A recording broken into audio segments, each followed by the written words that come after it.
Ja, welkom by hierdie week se AMT politiese oorsig. Ons gesels oor met Prof Theo Venter van die Noordwes Universiteit vandag.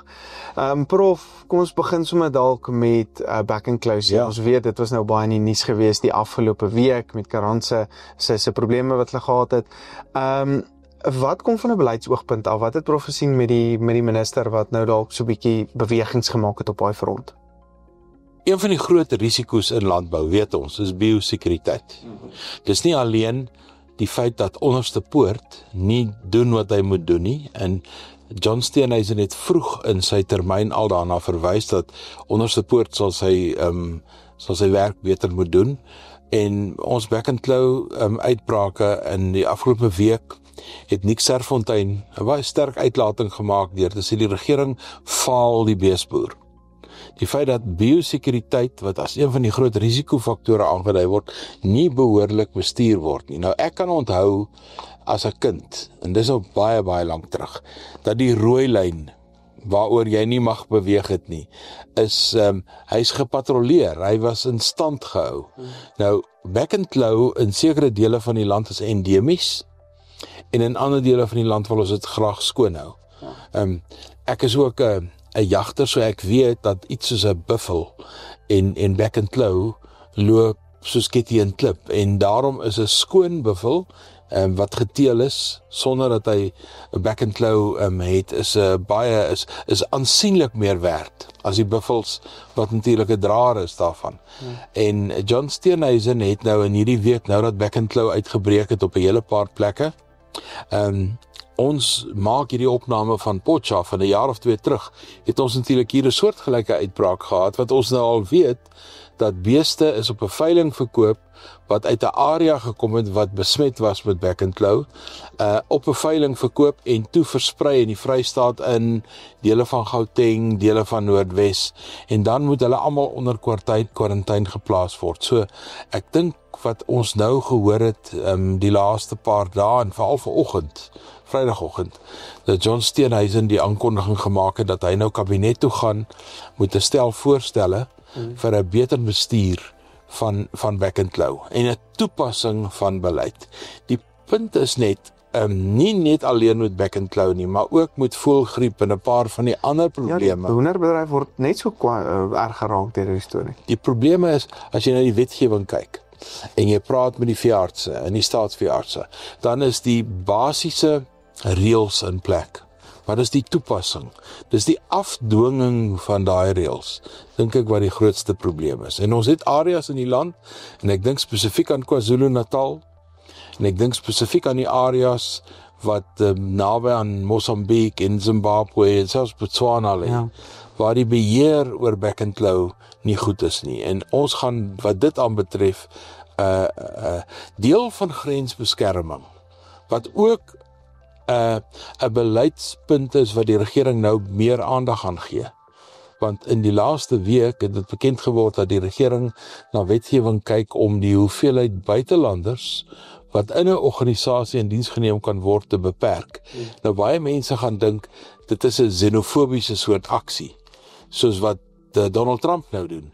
Maar ek dink nie dis dit nie. Ek dink dit pas in by 'n groter raamwerk van beter grensbeskerming. En biosekuriteit plaas net weer klem daarop. En nou, ek praat nou van die buurlande, maar Lesotho is net so 'n probleem. Die boere wat aan die grens met Lesotho is, oor die Caledon rivier en 'n paar ander plekke, sukkel net so om hierdie veiligheidskordon eintlik meer in terme van biosekuriteit, maar ook misdaad, om dit behoorlik te bestuur. So daardie is groot uitdagings, en ek dink, as ons hierdie back and claw uitbraak, wat 'n groot impak gaan hê op uitvoere van beesvleis. Want 'n hele paar lande het nou al beperkings geplaas op ons beesvleis. Gaan ons sommer met dieselfde gebeure moet ons sommer die grensbeskerming, die veiligheid, alles wat daarmee saamgaan, dit moet eintlik as 'n pakkie gehanteer word. Dan is ons op in die regte koers. Ja, Prof het nou net gepraat van die rooi lyn waar jy kan oorbeweeg nie, maar jy kan in sekere plekke oor die grens stap en so jy kan eintlik jou beeste op sekere plekke som net oor die grens gejaag het. So weer eens, dit kom terug na daai grens om seker te maak ons grense word beter bestuur. Ja, ons het nou 'n grensbeskermings gesag gevestig. Hulle is aanvanklik deur die weermag opgelei en het baie nou saam met die weermag gewerk, maar hulle begin stadig maar seker hulle eie voete vind, onder leiding van 'n baie effektiewe minister, Leon Schreiber. En ek dink, soos wat ons grensposte nou opgradeer en die grensbeskermingseenheid sy voete vind, voorsien ek dat dit beter sal gaan, want ek dink mense besef nou, om goed oor die grense te smokkel, is 'n mindere probleem. Dis 'n probleem, onder andere sigarette en 'n klomp ander goed.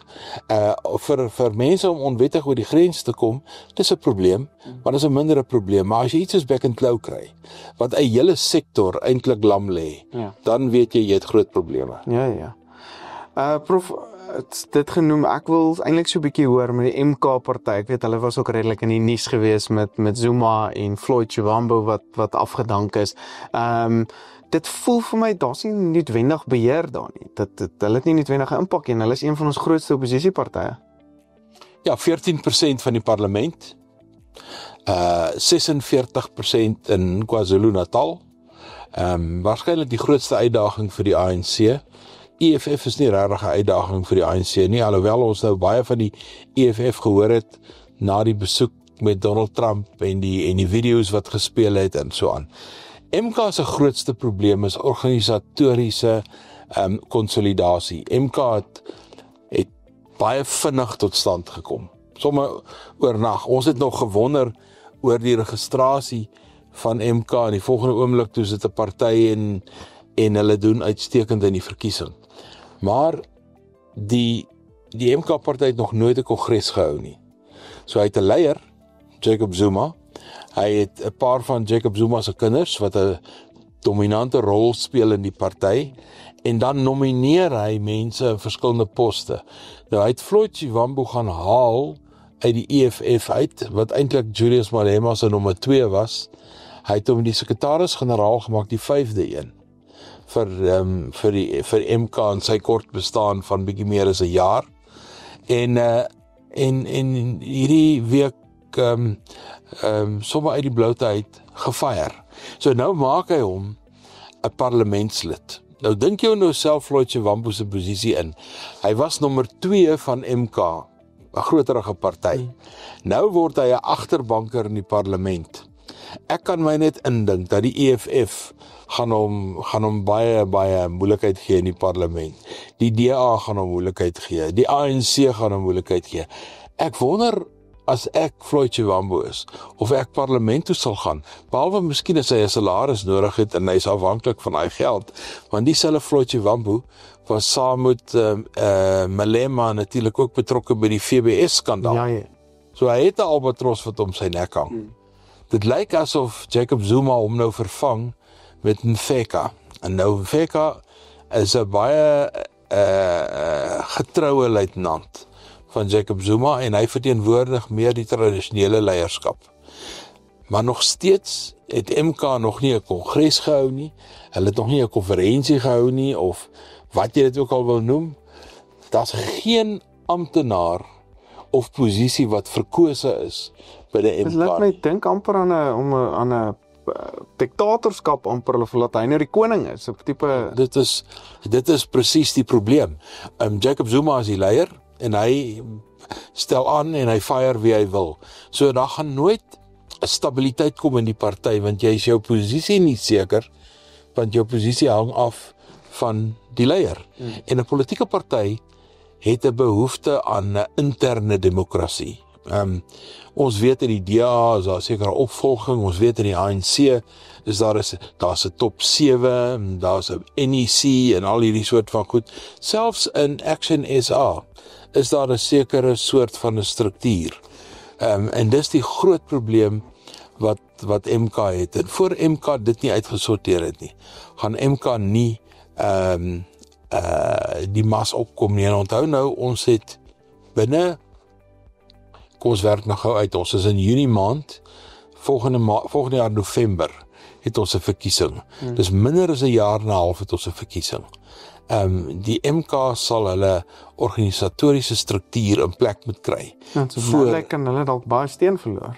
Wel, onthou as jy nie 'n organisatoriese struktuur het nie, het jy nie werkers op die grond nie. En om 'n verkiesing te wen, sal die politieke partye wat nou regtig nou al jare daar sit sê, as jy nie mense het wat loop van huis tot huis, mense wat skares na paviljoene toe trek, mense wat mobiliseer, mense wat werk, as jy dit nie het nie, jy kan nie 'n verkiesing wen net met blootstelling in die nuus nie. Ja. Dis waar die EFF werk. Die EFF se suurstof is blootstelling, is goeie nuusberigte. So, om in die Withuis op 'n video gewys te word, lyk vir ons, vir die gewone ou, lyk na, hulle haal jou uit.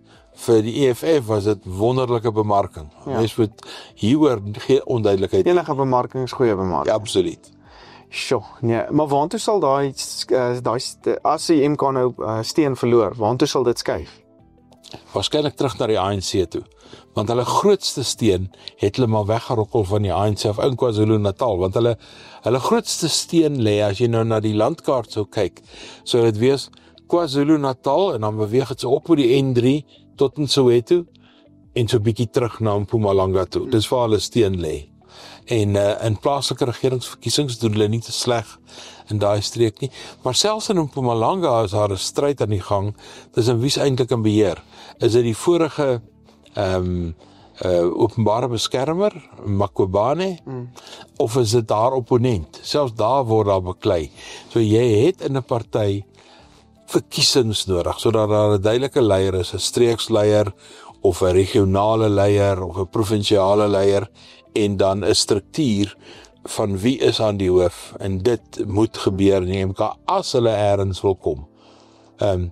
Maar terwyl ons oor MK praat, dis 'n unieke party, dis die enigste party wat ek ken in die jare wat ek met die politiek werk, wie se ambisie is om 'n ander party te wees. Die meeste partye het 'n ideologie, ja, hulle het 'n ambisie om sê nou maar die parlement te beheer. MK se ambisie is om die ANC te wees. Jy weet, dis eintlik vreemd, maar dit wys om die amper die een gedeelte van die ANC te wees, kom ek sê so. Ja, om die ANC oor te neem, van binne af. Dis hulle ambisie. Hulle beleidsdokumente goed is gespoeg en geplak. Dis nie regtig vreeslik betekenisvol nie. Hulle wil die ANC oorneem. En die ANC moet weerstand bied daarteen. En dit is hoekom die leierskapstryd in die ANC, waarna ons al 1 of 2 keer verwys het, en waarna ons deurlopend gaan verwys in die volgende jaar, so krities belangrik is, want dis hoe die twee faksies teenoor mekaar staan, en wie wen en wie wen nie. En sulke goed soos hofsaake waarin Ysmagashule op die oomblik in die Vrystaat is, dit is belangrik, want Ysmagashule sê, hy word nou verhoor, nie omdat hy nou korrup is, of geld gesteel het, of met die asbestdak saak nie, hy word eintlik verhoor, omdat die ANC van hom ontslae wou raak. Hy was 'n opponent vir die Ramaphosa-faksie, en hulle het hom deur toegenaamde staatskaping uitgehaal. So, hier is soveel nuances in hierdie debat, dat kan 'n mens ure besig hou. Dit is baie interessant. Prof, as ons so 'n bietjie beweeg na internasionale nuus, ek het gesien dat Trump en ons eie Elon Musk nou 'n bietjie baie publieke stryery het. En waarheen is dit nou? Van waar af kom dit eintlik dan nou? Toe ons 'n week of 2 gelede gepraat het oor Ramaphosa se besoek aan die Withuis, was ek op die punt om te sê, miskien moet ons op 'n stadium, as ons nou vir Trump in sy perskonferensies kyk, moet ons die popcorn uithaal, want hier gaan 'n movie kom. Nou ek het nie geweet, dit gaan so vinnig kom nie. Ja. Maar oor die laaste 2-3 dae, het daar 'n verwydering tussen Trump en Musk gekom, wat net ongelooflik is. Ons het geweet dat Elon Musk vir 'n periode in die Withuis betrokke gaan wees en dan onttrek. Sy onttrekking is op 'n heel waardige manier gedoen. Hy het 'n persentjie gekry by Trump. Hy het 'n blou oog gehad wat ons nie weet hoekom nie. En die volgende oomblik het hy begin lostrek om vir Trump te kritiseer. Hy het hom gekritiseer oor sy befondsingswet wat Trump op sy manier the big beautiful bill noem. Dis maar eintlik 'n soort van dit sou kon vergelyk met die begrotingsraamwerk wat ons onlangs die 3de keer moes doen. Ja. Hy het vir hom gesê, jy het 2 probleme. Jou tariewe gaan jou in 'n resessie indruk, wat die meeste ekonome ook sê, wat die markte ook rooi ligte oor het. En die tweede ding wat hy vir hom gesê het, is hierdie nuwe wet van jou, gaan die Amerikaanse skuld, wat hier rondom 36 triljoen US is, opdruk na 38 toe. So dit gaan dit nie minder maak nie. En dit was sy job. Die Doge se plan was om te besnoei sodat hulle die Amerikaanse begrotingstekort kan kleiner maak. En nou kom Donald Trump met wetgewing wat dit gaan groter maak. En dit is toe wat Elon Musk dit verloor. Wat het ek die laaste 6 maande daar gedoen? Presies. En Trump reageer natuurlik dit vir dit. Ek weet nie of mens die game anders kan noem. Dink soos laerskool, kinders wat stryd daar. Boelies met groot pouse. Ja. Nee, dit gaan nog 'n rukkie aanhou. Ek het selfs gesien iemand wat die humor daarvan kon insien en het sê, Putin het aangebied om vrede te maak tussen Trump en Musk. Ja, dit sal nou ironies wees. Terwyl ons daarvan praat, want Putin het 'n paar slegte houe gekry deur die Oekraïne met hommeltuie en gister het hy teruggeslaan soortgelyk op Kiev, die hoofstad. Maar terug by die Withuis. Ek dink Donald Trump en Musk gaan baie vinnig hierdie onder ons tussen hulle moet besleg. Want albei het spreekbuise. Die een het X en die een het Truth Social. En nou praat hulle met mekaar, hulle skree eintlik op mekaar van hierdie 2 platforms af. En ek dink leierselemente in die Republikeinse party gaan dit onder beheer moet kry, want ek dink as Elon Musk, as jy hom los, onthou hy skuld niemand iets nie. Ja. En hy is die rykste man. Maar ek sien Tesla doen nie goed nie. En nou die dreigement van Donald Trump dat hy sommer sy federale kontrakte ook gaan terugtrek en onmiddellik reageer ter Musk deur te sê, maar goed, dan stop ek my 1 vuurpyl en die hele projek na Mars toe stop net hier. So dit is regtig sleg dat daai verhouding so destruktief uit mekaar uitval.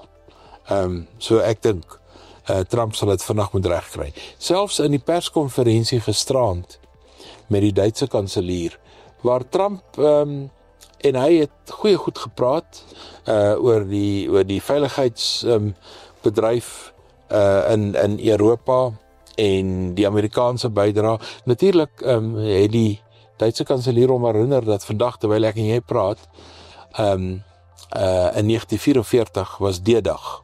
Dis die dag toe die geallieerdes Duitsland ingeval het. En toe sê Trump vir Merz, and you didn't do very well after that. Bedoelende Duitsland het die oorlog verloor. Ja.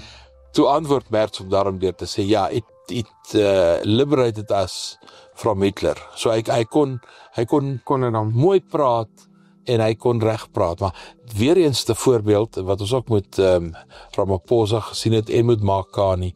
As jy met Trump praat, moet jy nie in 'n tit vir tat gaan nie. Jy moet mooi antwoorde uitdink. Jy moet sinvolle antwoorde kry. Dan sê ego. Ja, dan kom jy erns. Ja. Sleg vir my was, dit was 'n lang perskonferensie. Die Duitser is sy gas op TV, maar 80% van die vrae gaan aan Donald Trump en oor Amerikaanse binnelandse politiek, waarvan tariewe 'n groot deel. Musk en terwyl ons oor tariewe praat, moet ons net luisteraars daaraan herinner dat die afsnydatum om tariewe met Amerika te negotiate, te onderhandel, is die 9de Julie. So dis rofweg 'n maand van nou af. En ek het nog van die Suid-Afrikaanse kant af niks meer gekry as waaroor ons verlede week gepraat het, naamlik dat ons praat in breë terme. Ons moet miskien 'n bietjie kyk en die volgende keer daaroor praat. Ja, dit sal wel interessant wees en ek weet, dit kan weer eens ons wisselkoerse natuurlik die hoogte laat inskiet as daai tariewe nou weer terug ingestel word of die pause op het Wel, ons wisselkoers doen tans nie sleg nie. Dit doen baie goed.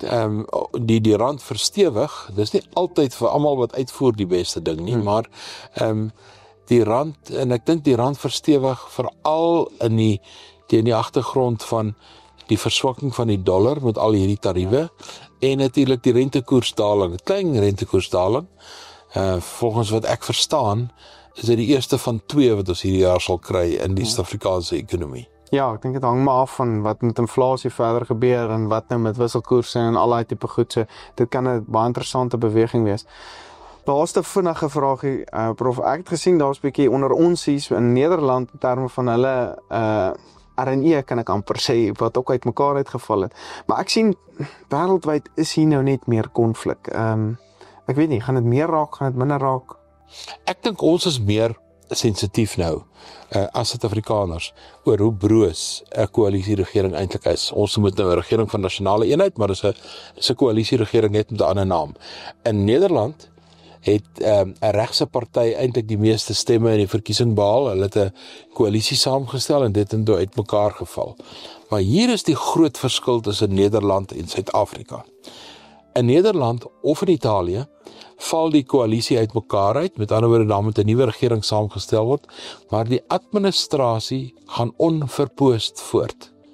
So as jy 'n goeie staatsadministrasie het, dan kan 'n koalisie maar flouerig wees. Ons probleem is, ons het 'n swak administrasie en 'n swak regering. Dis soort van 2 houe wat jy kry, 'n linkerklap en 'n regterklap. Ek weet nie of die Nederlanders die regering regtig gaan mis nie. Of hulle regtig 'n impak op hulle gaan. Nee, want die administrasie gaan aan. Dieselfde in Groot-Brittanje, ek kan 'n paar plekke noem. So vir ons is die les uit Nederland uit.